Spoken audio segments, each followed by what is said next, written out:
كيبدا الفيلم مع بيام اللي فاق من حديث كبير ومفكر فيه والو، وبدا كيقلب على المساعدة وشاف واحد الطونوبيل جاية جيهتو وحاول يوقفها ولكن لقى مرا فيها ميتة وعيط على البوليس باش يبان له، ولكن ملي سولو على سميتو معرفش يجاوب حيت هو كان فاقد الذاكرة. ومشى لواحد القرية ولكن ملي دخل المقهى لقى الناس كاملين ميتين، ومن بعد ما قلب في جيبو لقى بطاقة التعريف ديالو وعرف منها فين ساكن، ومشى للدار ديالو ولكن لقى واحد الراجل واقف برا. قال ليه بيام يمشي حيت المكان ماشي امن، وكان كيظن بلي الموت كيسببو شي فيروس، ولكن الراجل بدا كيقرب للدار ومات قدام عينيه. في ديك اللحظه ايام سمع بلي الحالات الموت كاينه غير في الاماكن اللي كيمشي ليها، وبدا ايام كيشك بلي هو السبب في الموت ديال عباد، وتاكد من هاد الفكره ملي قرب من الغراب مات حتى هو قدامه وتبدل لون عينيه، وقاس المسافة اللي خاص يبقى بعيد فيها على الكائنات الآخرين، ودار حواجز في دارو باش ما يقرب حتى واحد. وفي الليل جات عنده واحد البنت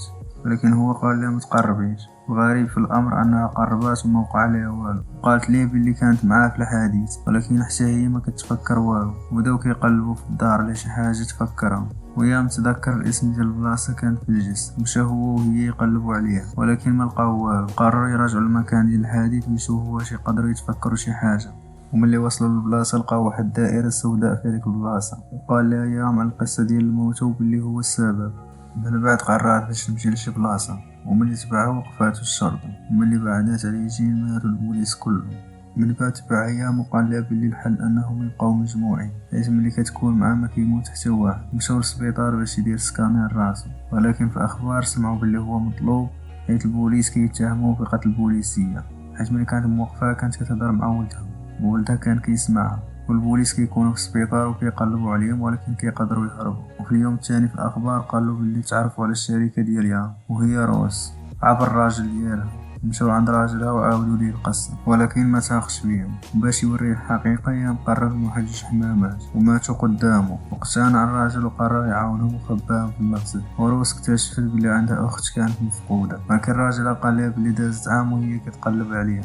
وفي ديك اللحظه روس تذكرت علاش كانت في الجسر وانها كانت غاديه تنتحر، ويام هو اللي اعتقها. حتى يام تفكر واحد المكان اخر، ولكن قبل ما يمشوا ليه راجل روس عيط للبوليس وشدوهم. وملي فرقوا من البوليس بداو الناس كيموتوا. ومشى يام المكان اللي تفكر ولقى واحد المتجر فيه الصور ديال البرق اللي ضرب المكان ديال الحادث على حسب وكالة ناسا. وملي خرجوا كانت واحد الطونوبيل تابعهم، ولكن من وصلوا للبحيره روس لقات واحد الكتاب فيه التصاور ديال بنات الضحايا ديال يام، ومن بيناتهم خشى، وعرفت بلي يام قبل الحادث كان باغي يقتلها وما تلاقاوش غير بالصدفه. ويام حتى هو تفكر باللي كان رمى الجثه ديال اختها في النهر.